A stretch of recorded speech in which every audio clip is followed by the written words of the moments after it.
Okay, what about East Coast versus West Coast? So, we're on the East Coast. well, first here. of all, on the East Coast, it's actually all the same species. From Canada down the East Coast, all around the Gulf, is all the Atlantic oyster. Okay. On the West Coast, there's 4 or 5 or more species of oysters that grow.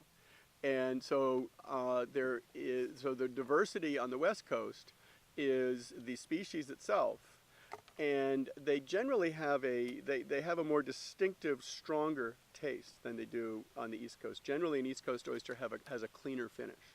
Okay. And the differentiation on the East Coast is in the terroir. And so, just like in wines, you talk about the terroir, here we have the terroir of our water. And in Hollywood, we're very lucky. We grow oysters in a creek. And we have fossils in the creek, and we have a lot of clay soil, and it gives a very distinctive mineral finish to our oyster. And we think that's a great oyster, but there's many other delicious oysters.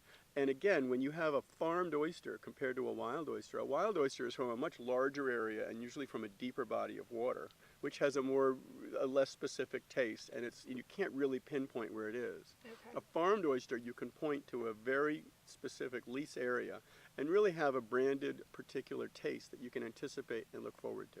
Okay.